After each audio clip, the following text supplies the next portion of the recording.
pastora Gabi louvor. Em 2 Timóteo, versículo 10 ao versículo 12. Aleluia. Quem achou da glória?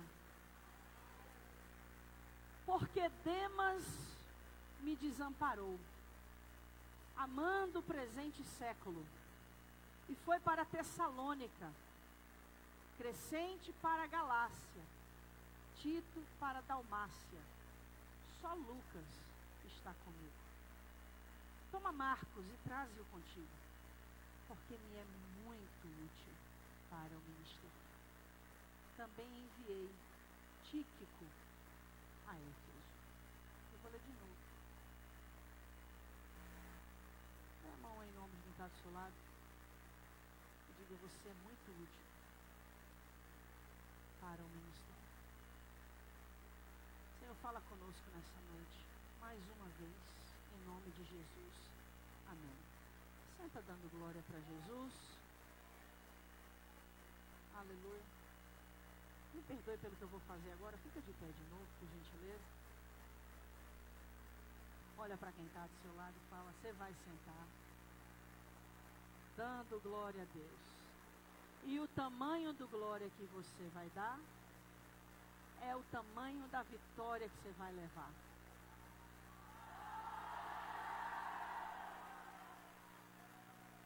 Aleluia! Oh, glória! Louvado seja o nome do Senhor Jesus Cristo. Tema da mensagem de hoje: insubstituíveis. Repita comigo: insubstituíveis. Agora olha para quem está do seu lado e diga: você é insubstituível. Quantos creem que são insubstituíveis? Se você crê que você é insubstituível, então eu devo partir do pressuposto que você está fazendo exatamente aquilo que você foi chamado, porque você entende que ninguém pode fazer o que Deus deu a você para fazer. Então eu vou perguntar de novo. Quantos aqui sabem que são insubstituíveis? Já diminuiu a quantidade de mãos levantadas. Isso significa que aqueles que não levantaram a mão nessa segunda ocasião, é porque reconhecem que não estão fazendo aquilo para o qual foram chamados. E que ao não fazer aquilo para o qual foram chamados, uma lacuna existe no mundo espiritual da qual ninguém pode preenchê-la. Porque ele é, ou ela é, insubstituível. Este, portanto, reconhece que as almas que o Senhor deu a ele a responsabilidade de ganhar, este, pois, reconhece que não fazendo aquilo para o qual foi chamado, é responsável pela perdição de todas essas almas que a ele ou a ela lhe foram confiadas. Este que sabe que é insubstituível e não faz aquilo para o qual Deus o chamou para fazer, reconhece e admite que na sua insubstituível forma de ter sido criado, que aquilo que lhe foi confiado está sem ser realizado. Ou seja, quando entendo que sou insubstituível, não fala na orelha de ninguém agora, olha aqui para mim. Quando eu entendo que sou insubstituível, de fato, e eu não tenho um entendimento somente superficial desta expressão insubstituível, do que pode ser chamado jargão gospel, porque eu sou insubstituível, mas ainda assim não faço aquilo que fui chamado para ser. Eu compreendo essa questão de não ser insubstituível como algo muito superficial. Estou completamente apático ao fato de realmente compreender o que é ter sido feito insubstituível por Deus. Quando eu leio essa passagem de 2 Timóteo 4, versículo 10 ao versículo 12, eu me deparo com Paulo fazendo o pedido de um homem, na ocasião um jovem, que outrora já havia lhe acompanhado, mas nessa ocasião, e você vai entender daqui a pouco porque não estava acompanhando Paulo. E Paulo agora precisando de alguém para estar com ele, porque neste capítulo de 2 Timóteo, Paulo fala ao seu discípulo que sabe que o dia da sua morte está se aproximando. Toma Marcos, traz ele contigo, porque ele é muito útil para o meu ministério. Paulo entendeu que Marcos era essencial para o seu ministério. Quando você adentra no livro, ou seja, você vê o quanto que Paulo, ele compreendeu a sua insubstituível pessoa no reino de Deus. E se dispôs a fazer tudo quanto lhe foi posto à mão para realizar. Você vê Paulo fazendo, Paulo realizando, Paulo indo, Paulo vindo, Paulo atravessando a cavalo, Paulo atravessando a navio, Paulo de todas as maneiras que se fossem possíveis de se locomover na época, Paulo estava fazendo para que todo o antigo mundo dado o dever de pregar aos gentios. Ou seja, Paulo entendeu, se eu não fizer, Deus não tem outro para fazer. Por isso, eu preciso fazer no conceito que Deus estabeleceu para que fosse feito por você. Sim, a gente sabe que Deus, Ele nunca vai deixar a obra parar se estivesse fazendo. Vou dar um exemplo. Ontem nós estivemos em Ribeirão Preto. Você pode dar glória a Deus por isso? Foi maravilhoso ontem lá. Foi o primeiro culto da célula da cidade de refúgio ali em Ribeirão Preto. Nós sentimos muito a presença de Deus. Foram céus abertos, céus rasgados. Isso sempre nos faz entender que é Deus testificando. Estou aprovando, estou aqui, estão aqui com a minha vontade. Continuem.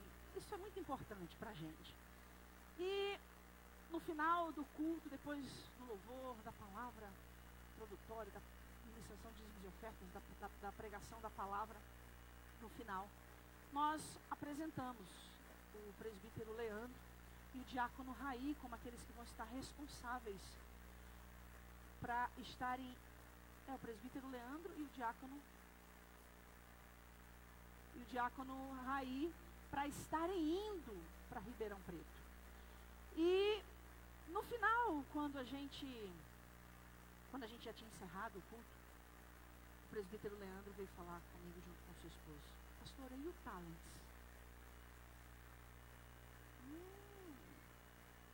Pastora, e a liderança da diaconia?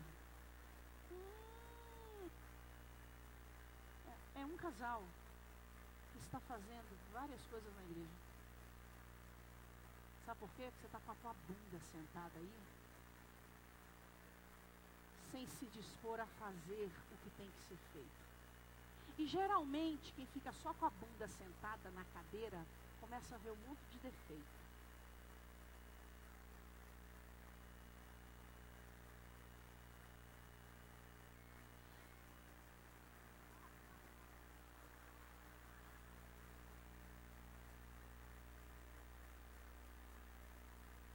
Olha para quem está do seu lado. Diz, foi para você?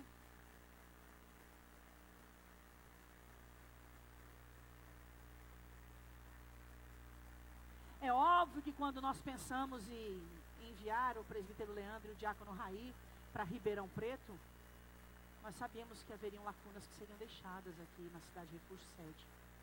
Nós estamos falando de uma igreja na perspectiva de quase 1000 membros, dentro de uma realidade de uma multidão de pessoas ali em Ribeirão Preto que não tem uma igreja para adorar e que precisam de uma igreja, que estão buscando por uma igreja. E aí você pensa, o que você faz agora? Você deixa eles aqui por causa do talent, por causa da liderança do eclesiástico? da diaconia e por causa da Liga de Libertadores? Ou você manda eles para levar o Evangelho, para pregar o Evangelho, para estabelecer uma igreja aonde ainda não existe, aonde ainda não tem? E a resposta é: envia eles. Eles vão estar conosco aqui durante a semana, mas todos os finais de semana estarão indo e voltando para Ribeirão Preto. Um sacrifício. Mas quem foi que disse que a obra não é feita de sacrifícios? Enquanto uns fazem sacrifícios, outros não fazem nem o seu ofício.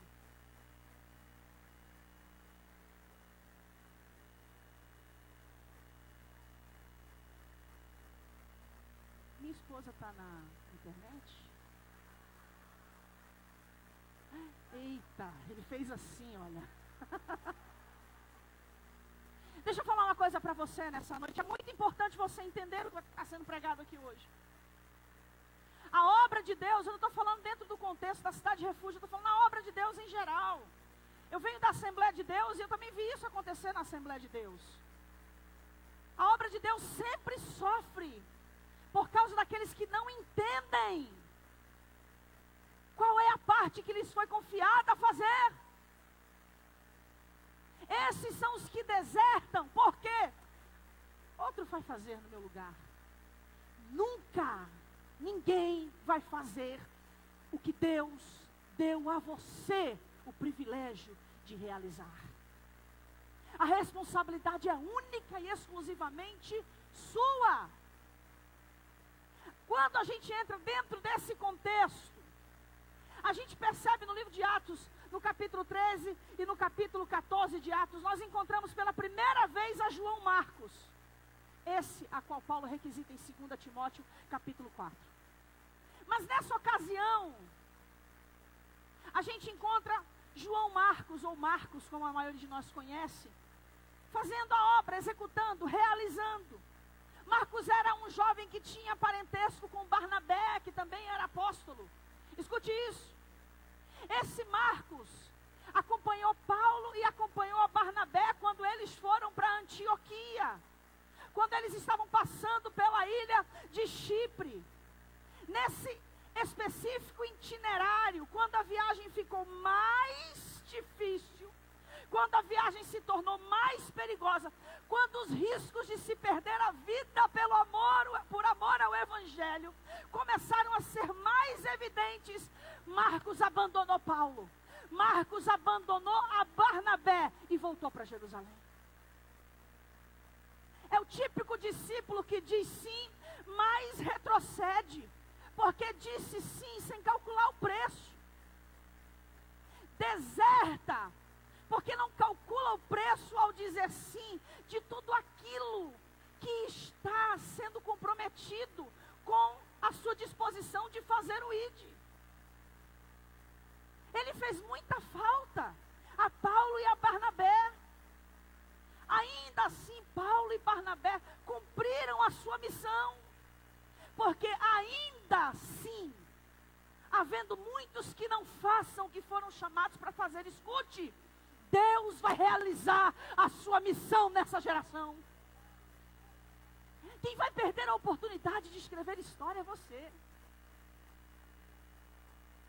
Quem vai perder a oportunidade de fazer a diferença é você. Escute bem isso. Quando Paulo e Barnabé se dispõem a cumprir a missão que lhes fora confiada, sabe o que você encontra? Você encontra Paulo e Barnabé sofrendo perseguições. Tem muita gente querendo fazer a obra, desde que não esteja na conta o preço.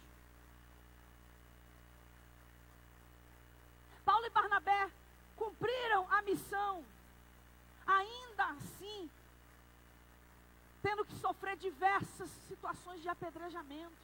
Queridos, dizer sim para Deus não está preparado somente para os aplausos, mas está sobretudo preparado para as pedradas que você vai receber no caminho. Sobretudo. Paulo e Barnabé cumpriram a missão mesmo diante de muitas dificuldades. E é aí que a gente precisa entender que quando Deus nos chama, Ele não nos chama para algo fácil. É como eu comecei a palavra introdutória, eu quero juntar as pontas aqui agora. Ele não nos chama para florescer no verão. Qualquer um floresce no verão. Ele não nos chama para florescer na primavera. Primavera é propício, todo mundo floresce na primavera. Ele não nos chama para florescer no outono, mas Ele nos chama para florescer no inverno, no meio das dificuldades. E aí que nós seremos esse pé de Deus, com as cores que só nós temos, não levando para uma questão de ativismo. Em nome de Jesus, eu estou falando aqui de evangelho. Estou falando de obras que são realizadas pelo poder do Espírito. Frutos que são realizados através da manifestação do Espírito de Deus nas nossas vidas. O que vai nos levar a fazer aquilo que ninguém faz. A palavra de Deus deixa clara que quando Paulo e Barnabé voltam para Jerusalém, sabe o que é que eles deixam para trás? Igrejas, Daniel. Por onde eles passaram, eles ganharam vidas. Por onde eles passaram, eles iniciaram igrejas, eles implantaram igrejas, eles geraram vidas. Por onde eles passaram, muitas almas foram ganhas para o reino.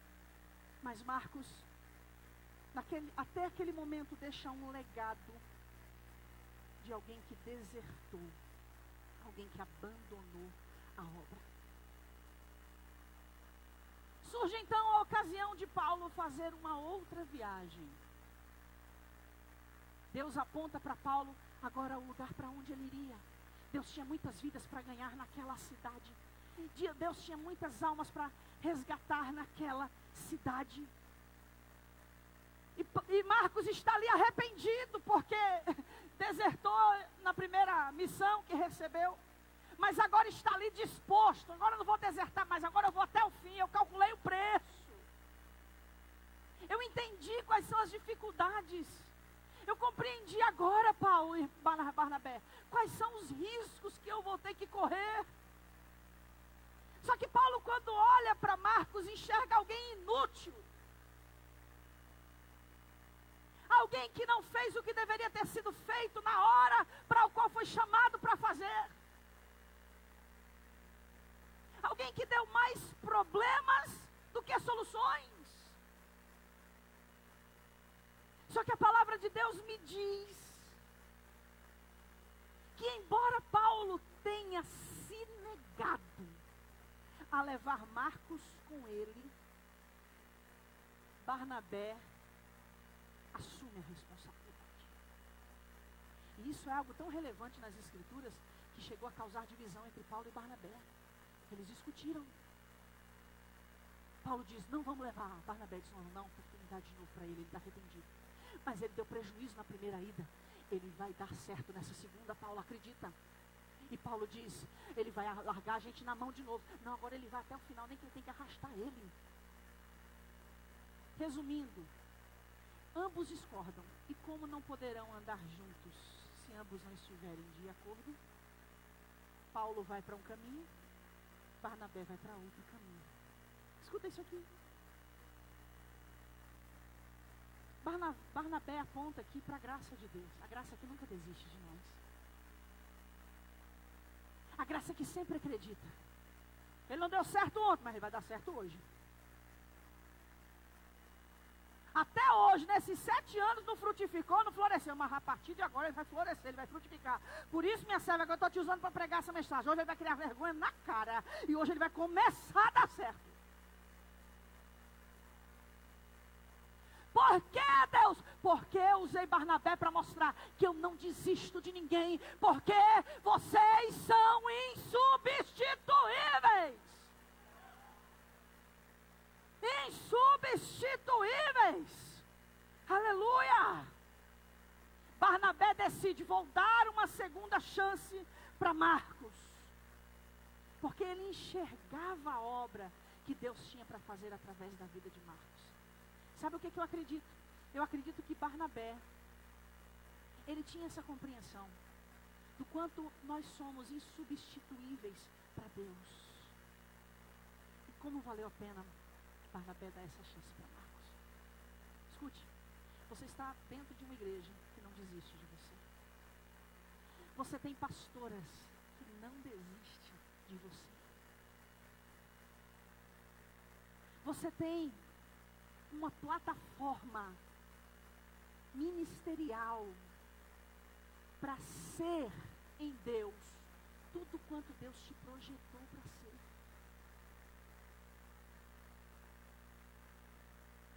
Você tem a oportunidade que você sempre esperou a sua vida inteira para tê-la. Você tem hoje a oportunidade de viver a realização dos planos e dos propósitos de Deus na sua vida. Está me ouvindo? Olha aqui para mim, presta atenção aqui. Está me ouvindo? E a partir de hoje comece a ter essa mentalidade que Barnabé teve acerca de Marcos, sobre você mesmo. Se eu não for, Deus não vai poder fazer o que Ele queria fazer através de mim.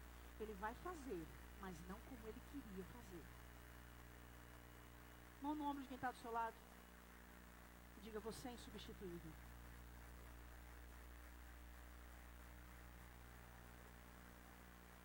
Gente, valeu tanto a pena o investimento de Barnabé em Marcos, que todo mundo hoje conhece o Marcos. Como assim, pastor? Eu não conheço, não. Conhece. Foi ele que escreveu o Evangelho do nosso Senhor Jesus Cristo, segundo Marcos. Foi ele que escreveu. Ou seja, ele escreveu antes ou depois? Depois. Ele escreveu depois porque ele se permitiu entender que a obra que Deus tinha para realizar através da vida dele, Deus não ia realizar através da vida de ninguém. Ou alguém poderia escrever o Evangelho do nosso Senhor Jesus, segundo escreveu, supostamente o que deveria ter escrito, Marcos.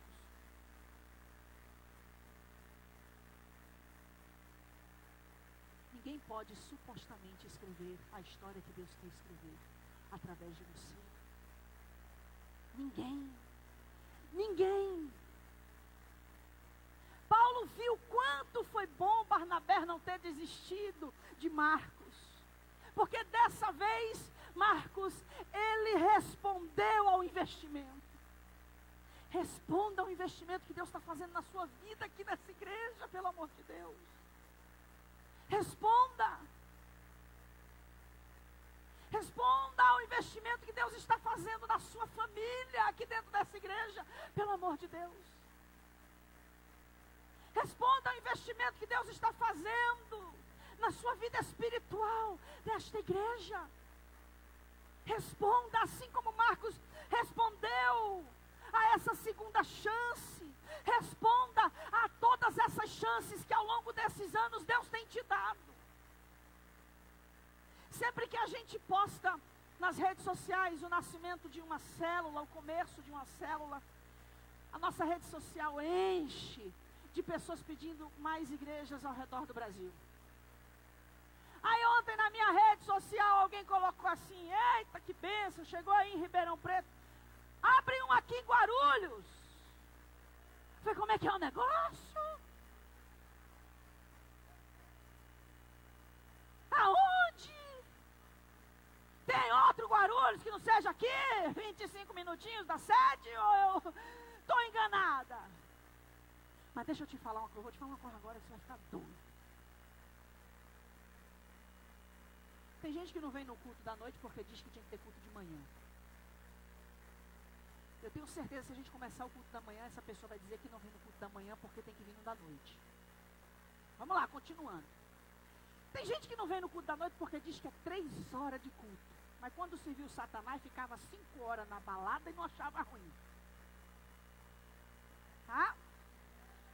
Continuando. Ela ainda está online? Continuando. Tem gente que diz que não vem para a igreja por causa de fulano, por causa de cicrano, por causa de Beltrano. sempre dá uma desculpa.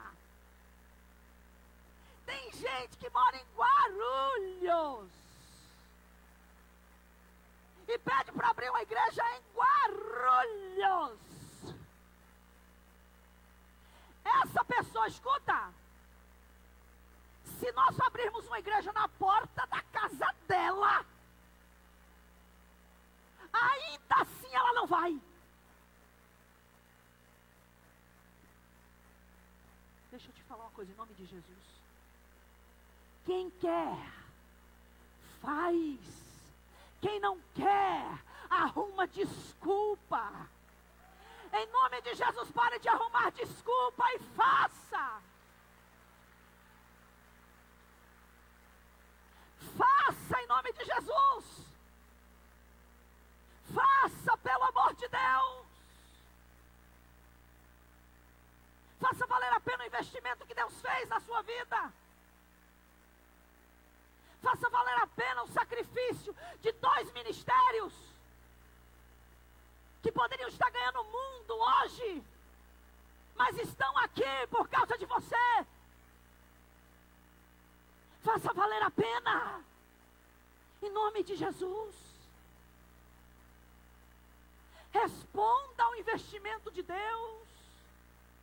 Pare de ser chato. Pare de ser reclamão. Para de ficar conversando no culto em nome de Jesus. Olha para mim. Em nome de Jesus. Para de ficar arrumando desculpa para você não fazer nada para Deus. Até quando, Nicolas? Até quando, Alexandre Galindo? Quem mandou sentar pertinho? Mas se sentasse longe, eu tinha olhos, eu viria também. Em nome de Jesus. Bruna foi 5 anos lutando para ela romper. Chegou para mim outro dia, pastora, dá para eu fazer a liga toda de uma vez? Eu falei, agora você vai ter que fazer um por um. Você está querendo correr atrás do prejuízo? Porra, agora você vai ter que fazer uma por uma. Está desesperada.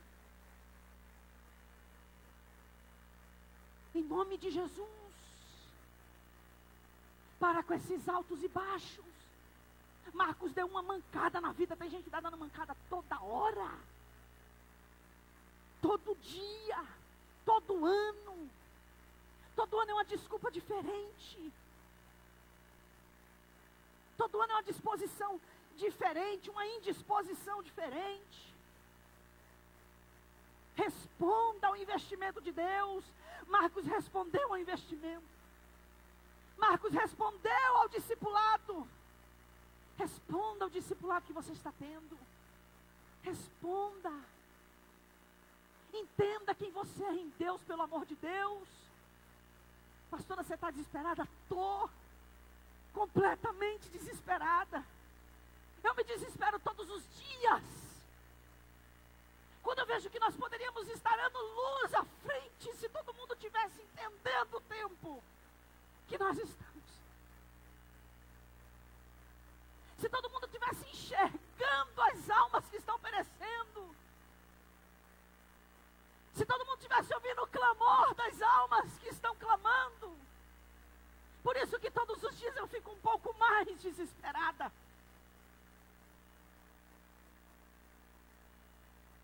Entenda quem você é. Moisés, você vai lá agora no Egito e você vai libertar os escravos. Moisés disse, não, Senhor. Não. Ele começou a dar desculpas.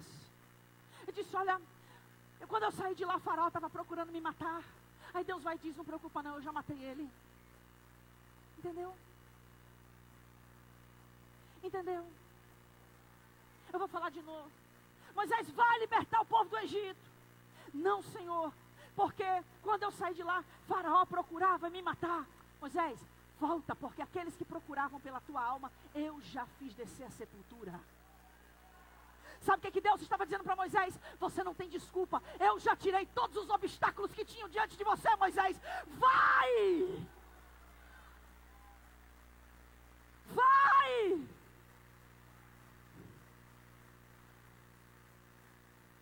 Ah, Senhor, eu não, por favor. Quando eu chegar lá e eu disser para o povo que eu fui, em nome do Deus de Abraão, de Isaac e de Jacó, eles vão me dizer, em nome de quem que você vem? Moisés estava dizendo o seguinte para Deus: eu conheço o Senhor através das histórias desses homens, mas eu ainda não tive uma revelação pessoal de quem o Senhor é. E aí Deus vai responder para Moisés: ah, Moisés, quando eles te perguntarem em nome de quem você vai dizer que você vai em nome do eu sou. Sabe o que Deus estava dizendo para Moisés? Moisés, eu vou te dar as experiências certas nas horas necessárias para você. Como assim, pastora? Deus estava dizendo assim para Moisés: eu sou o teu pão quando você tiver fome, eu sou a tua água quando você tiver sede, eu sou o fogo quando você tiver frio, eu sou a nuvem quando você tiver calor, eu sou aquele que vai abrir o mar quando ele estiver fechado, eu sou aquele que vai te dar vitória contra os inimigos, eu sou o Deus que está te chamando para esta obra.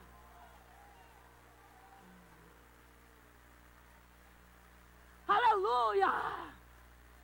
Aleluia! Aleluia! Por isso que Deus não diz: eu sou o Jeová Nissi, o Senhor é a tua bandeira. Porque na hora que fosse necessário ele ser o El Shaddai, o Todo-Poderoso, ele teria se limitado para Moisés como o Senhor que é a sua bandeira. Por isso que ele diz: eu sou o que sou. Ah, Senhor, eles não crerão em mim, eles não crerão no meu chamado, Senhor, não crerão. Aí Deus diz assim: eu vou fazer com que eles creiam. Sabe o que Deus estava dizendo? Não se preocupe se eles vão crer ou não, porque eu vou fazer com que eles creiam. Irmão, e Deus fez de um jeito tão bem feito, que quando Jesus aparece no cenário, eles ainda estavam agarrados com Moisés. És tu maior do que Moisés? Vai, Moisés. Senhor, eu sou gado. Quando eu for falar com o faraó, ele vai perder a paciência. E já vai mandar me matar. E Deus vai e diz assim para Moisés: Moisés, não diga que você não sabe falar. E a Bíblia diz que nessa hora Deus ficou irado, Deus ficou bravo. 4 desculpas já, meu irmão. Moisés! Fala, Senhor. Quem foi que fez o olho? Foi o Senhor. E quem foi que fez o ouvido? Foi o Senhor também. Então vai, Moisés, porque eu também fiz a boca. Abre bem a tua boca, eu vou te encher, eu vou colocar Arão do teu lado. Ele vai te ajudar, ele vai ser a minha boca. Na hora que você não conseguir falar, sabe o que Deus estava dizendo para Moisés? Você não tem desculpa. Já matei Faraó, já te assegurei que vou me revelar a ti no tempo certo, já te disse que o teu ministério, quem vai testificar sou eu, e já te disse que na tua debilidade natural, eu vou interagir, vou colocar do teu lado quem te ajude.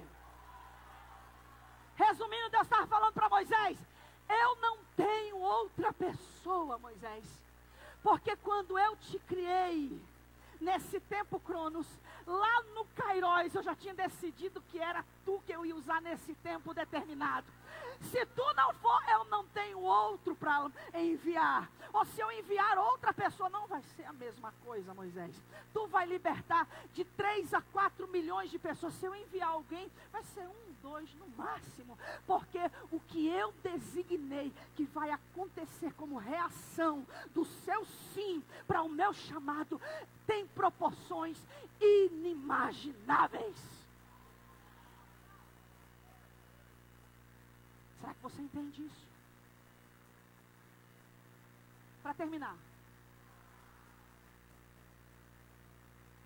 um dia eu fui na casa do presbítero Douglas.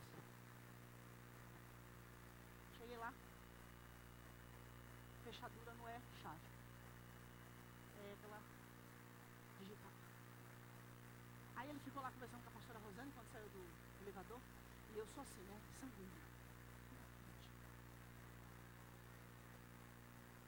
Cheguei lá na porta. Não abriu. É óbvio que eu sabia que não ia abrir, mas eu estava tentando. Aí ele riu. Só abre com a minha digital, pastor. E eu sei. Legal, né? Legal. Escuta. Existem portas que Deus só vai abrir para a sua igreja quando você colocar a mão para abrir.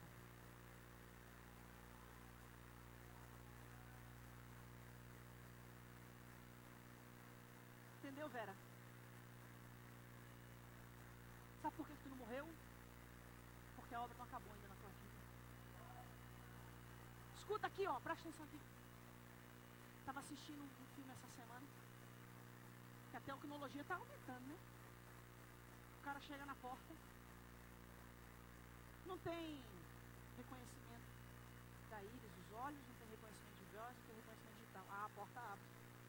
Sabe o que eu descobri? Por causa das batidas do coração. Porque tem 8 bilhões de seres humanos na Terra.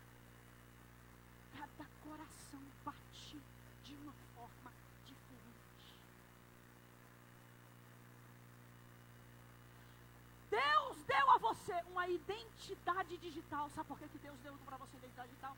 Você é tão insubstituível que pode botar digital que for. Pode quem for, o bambambam que for, o youtuber que for, o pregador que for, a pregadora que for, o levita que for, botar a mão, vai dar pé, irreconhecível. Aí vai você, que não enxerga quem você é, e quando a gente não enxerga quem a gente é, a gente enxerga o que o diabo quer que a gente enxergue. E a gente se enxerga nessa perspectiva do que o diabo quer. A gente vai lá com aquela atitude de autocomisseração, porque não sou eu que vou fazer isso, porque tem outras pessoas melhores do que eu para fazer isso, e Deus não vai usar a mim, né?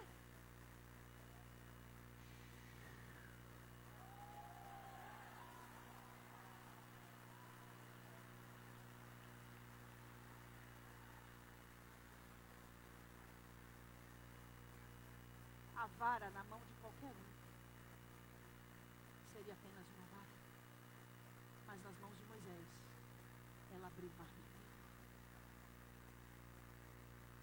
Existem coisas que Deus deu para você fazer que outras pessoas vão fazer, que o reino dele não vai ficar sem resposta.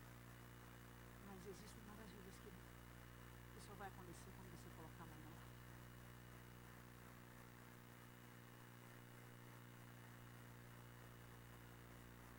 Quando ele te criou.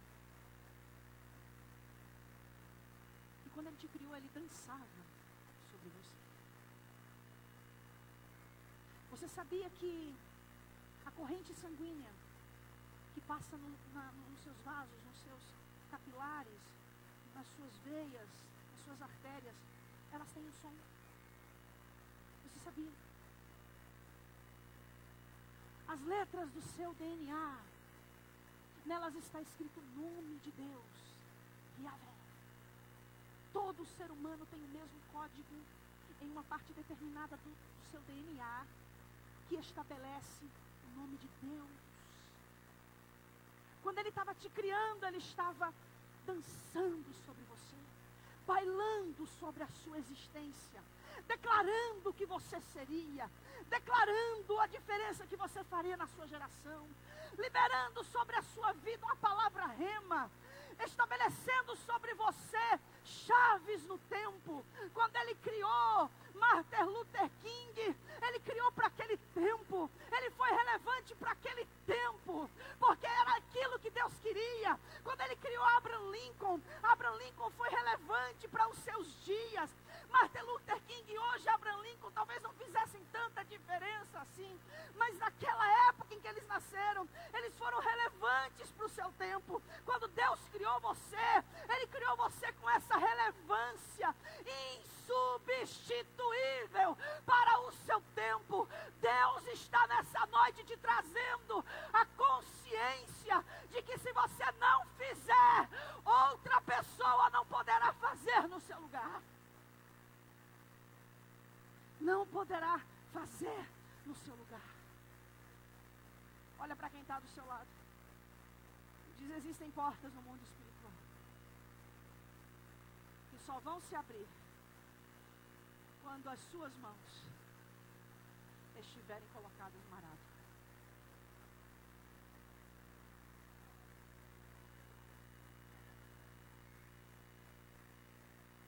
Por que a batida do coração, pastora? Porque, meu irmão, deixa eu te falar uma coisa. Albênia, presta atenção. Você sabe qual é o exercício que mais mata pessoas do coração hoje em dia? Pastores.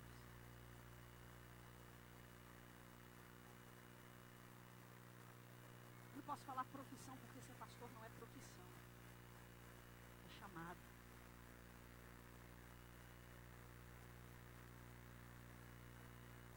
Por que, pastora, que você está falando isso?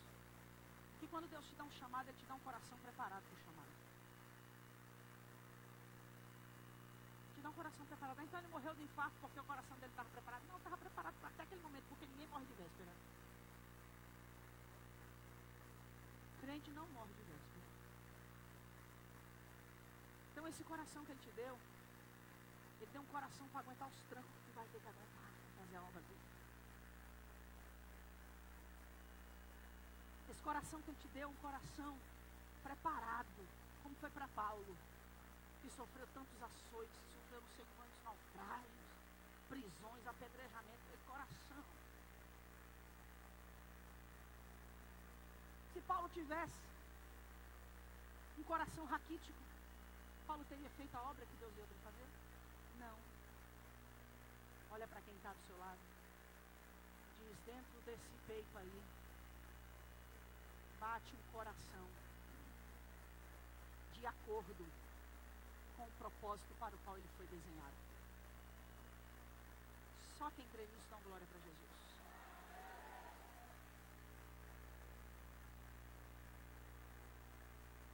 Voz. Tem telefone que destrava pelo reconhecimento de voz. Existem bênçãos no mundo espiritual que estão esperando pela sua voz. Ezequiel capítulo 37. Ezequiel, profetiza.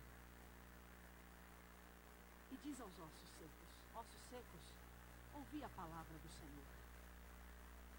Gente, qualquer um poderia ter profetizado naquele osso seco.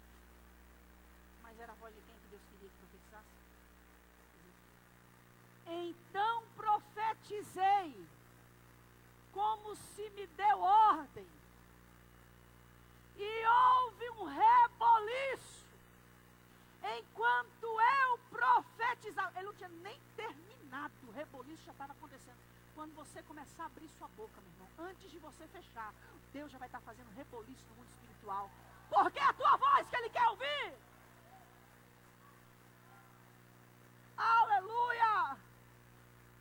E houve um reboliço enquanto eu profetizava. E cada osso se juntou ao seu osso. E cresceram nervos. E estendeu-se a carne, os músculos. E veio então a pele. Mas ainda não havia neles espírito. Então o Senhor me disse: profetiza mais uma vez. E diz ao Espírito que sopre sobre estes mortos para que vivam. Então profetizei e disse: vem dos quatro ventos, ó Espírito, e assopra sobre esses mortos para que viva. Então vi, quando o Espírito entrou neles e eles se puseram de pé, um exército grande e extremo. Deus quer levantar exércitos através da sua voz profética.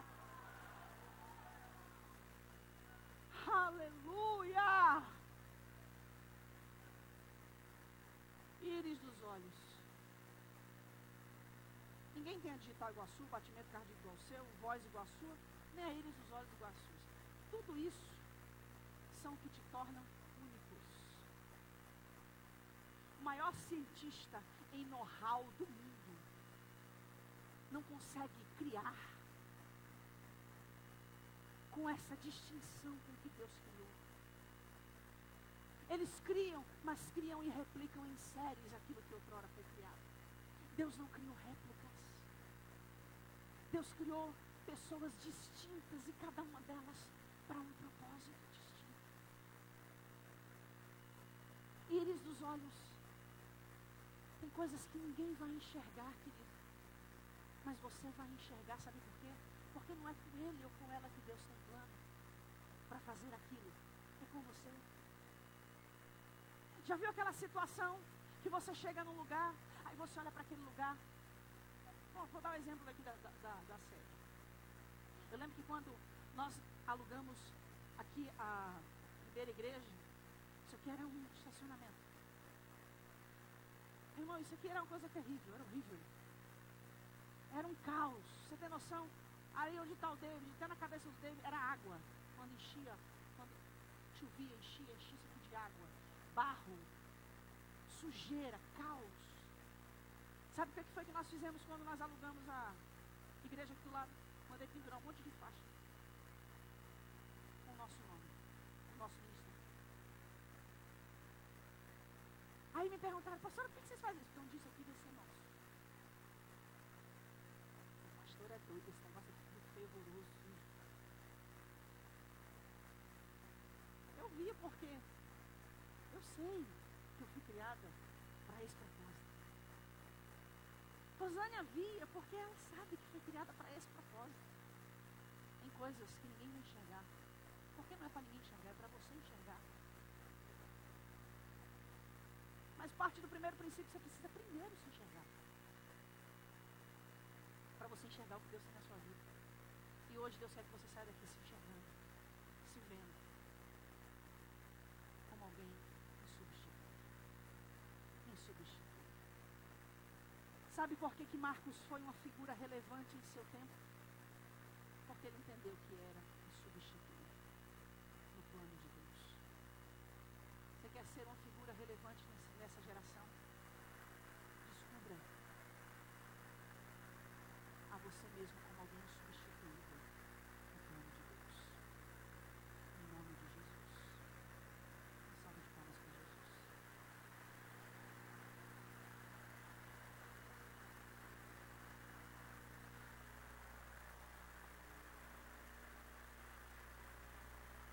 Aleluia. Você é insubstituível. Você é insubstituível. Sim, existem pessoas que podem e pregam melhor do que eu, mas eu sou insubstituível. Existem pessoas que cantam e podem até cantar melhor do que a pastora Rosana, mas ela é insubstituível. Existem pessoas que tocam e podem até tocar melhor do que eu faço, mas você é insubstituível. Faz uma declaração de amor para essa pessoa que está do seu lado. Fala, você é insubstituível, meu irmão.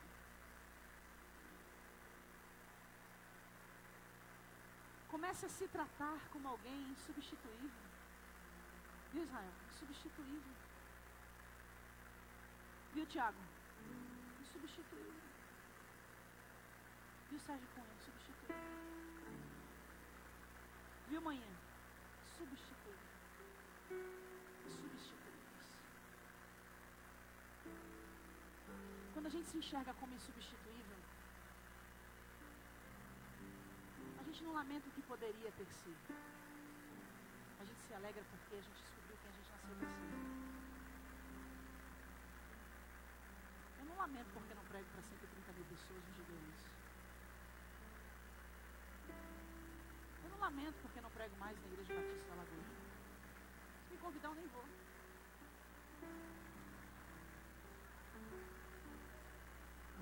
Sabe por que eu não lamento? Eu nasci para isso. Eu sou insubstituível. Deus me deu uma esposa que sabe que é insubstituível. Nós somos insubstituíveis. Deus nos deu um coração para aguentar o que a gente aguenta. Para cuidar de pessoas e às vezes ver essas pessoas se levantarem contra nós. Deus nos deu um coração para isso também. Deus nos deu um coração para chorar como se chora. Deus nos deu íris para enxergar as pessoas de uma maneira como elas nem se veem.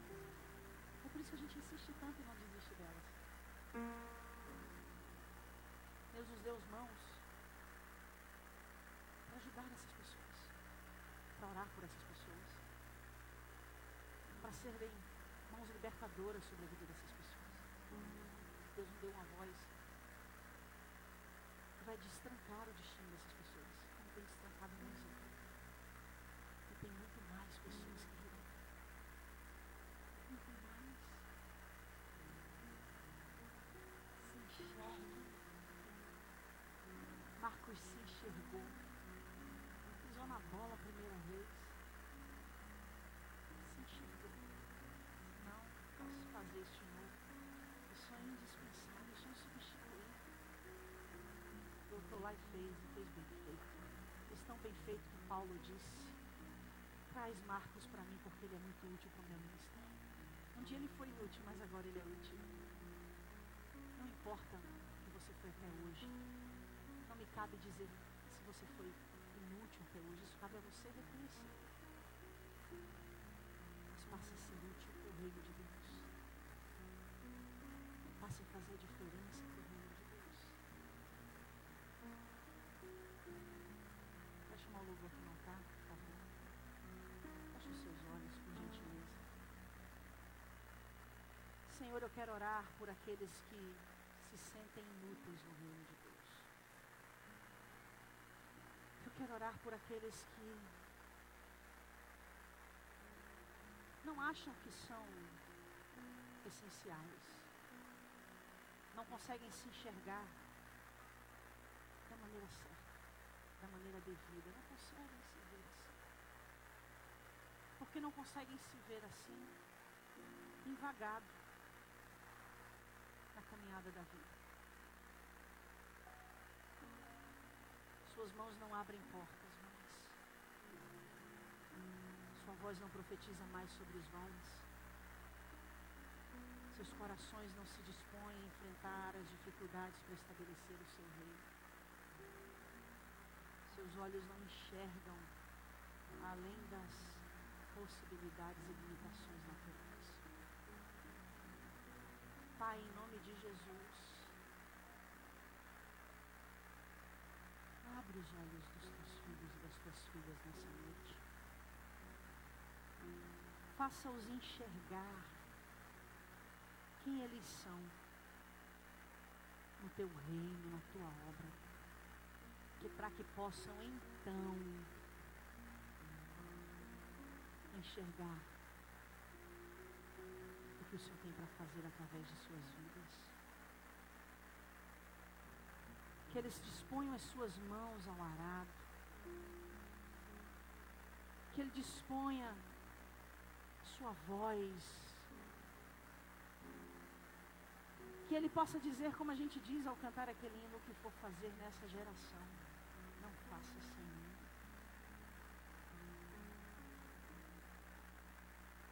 Eu oro nessa noite por aqueles que estão afastados, por aqueles que estão desviados do caminho do Senhor. Que hoje eles encontrem motivos para voltar aos teus pés. Que hoje eles encontrem motivos para se renderem diante do teu altar. Em nome de Jesus Cristo. Em nome de Jesus. Que haja salvação de vidas aqui hoje. Que haja salvação de ministérios aqui hoje. Que haja salvação de propósitos aqui hoje. Que haja salvações aqui hoje. Que o que está desviado volte para Jesus. Que entenda que nada na sua vida prosperará longe da tua presença. Alguns dos que estão aqui vieram para observar. Mas até a estes eu me manifesto e digo: o Senhor os trouxe, porque o Senhor tem um propósito excelente em suas vidas. Em nome de Jesus. Eu quero convidar você nessa noite, você que está afastado dos caminhos do Senhor.